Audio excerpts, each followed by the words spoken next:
ये प्रक्रिया जो हमने अब शुरू की है, जिसे हम शिवांग कह रहे हैं, अंग मतलब हिस्सा, यानी शिव का एक हिस्सा, आप उनका एक हिस्सा हैं।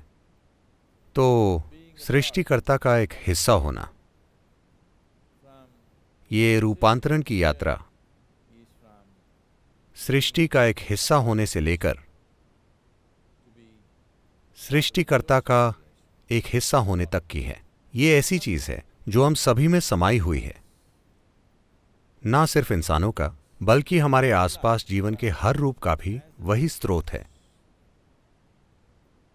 लेकिन हमारे पास जो सबसे बड़ा अवसर है या जो सबसे बड़ी चुनौती है, हमारे जीवन में जो सबसे बड़ी संभावना है, वो ये है कि हमारे अंदर उसका अनुभव करने की क्षमता है। हम उसे एक चेतन प्रक्रिया में बदल सकते हैं। कोई भी दूसरा जीव ये नहीं कर सकता। कोई भी अन्य प्राणी, हालांकि वो भी उसी से बने हैं, लेकिन वो कभी ये नहीं जान सकते कि वो उससे बने हैं।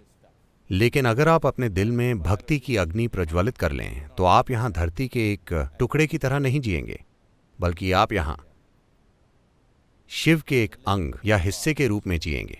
तो मैं चाहता हूं कि एक भक्त के रूप में आप अपने आसपास की हर चीज के प्रति एक नए स्तर की संवेदनशीलता पैदा करें। मैं चाहता हूं कि आप इस नए स्तर की संवेदनशीलता की संस्कृति लाएं, और भक्ति सबसे खूबसूरत और आकर्षक चीज बन जानी चाहिए।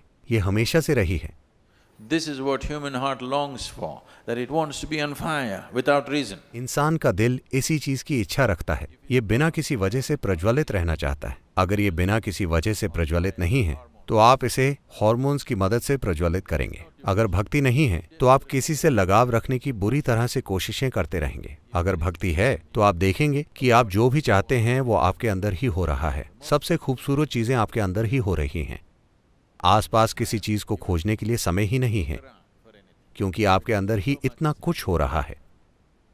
यह अच्छा होगा कि आप कुछ साल साधना करें और वैसी भक्ति पैदा करें जिसका मतलब है आपके अंदर पूरा संतुलन। जब आप एक भक्त होते हैं, तो आप संपूर्ण संतुलन में होते हैं, क्योंकि भक्ति आप में वो आयाम पैदा करती है। ये एक चरम प्रक्रिया लगती है। भक्ति या भक्त एक चरमपंथी है जो किसी के खिलाफ नहीं है। हमें ऐसे लोगों की जरूरत है। फिलहाल हम ऐसे चरमपंथी तैयार कर रहे हैं जो हमेशा किसी के खिलाफ होते हैं। मैं चाहता हूं कि आप बस कल्पना करें, उग्रवादियों जैसे लोग जो इस धरती पर तबाही मचा रहे हैं, लेकिन उनमें एक आयाम है जो बहुत मूल्यवान है। वो ये है कि वो उस चीज के लिए मरने के लिए तैयार हैं जिसे वो कीमती मानते हैं। ये एक महान गुण है, लेकिन वो किसी के खिलाफ हैं। यही एकमात्र समस्या है। मान लीजिए उनका कोई दुश्मन नहीं होता। मान लीजिए आपका कोई दुश्मन ना हो और आप में दुश्मन बनाने की क्षमता भी ना हो, पर आप चरमपंथी हों, तो आप एक शानदार तीव्र इंसान होंगे, है ना? एक बहुत ही तीव्र और शानदार जीवन होंगे आप, अगर आप बस इतना करें कि अपने अंदर कोई दुश्मन ना बनाएं। अगर आप कोई दुश्मन नहीं बनाते और आप एक चरमपंथी हैं, तो ये जीने का जबरदस्त तरीका है, क्योंकि आप एक तीव्र जीवन जिएंगे, पूरी तरह से तीव्र। जब आप किसी चीज के खिलाफ नहीं होते और किसी चीज के साथ भी नहीं होते, बस एक चरमपंथी, तो आप जीवन के जबरदस्त अंश होंगे।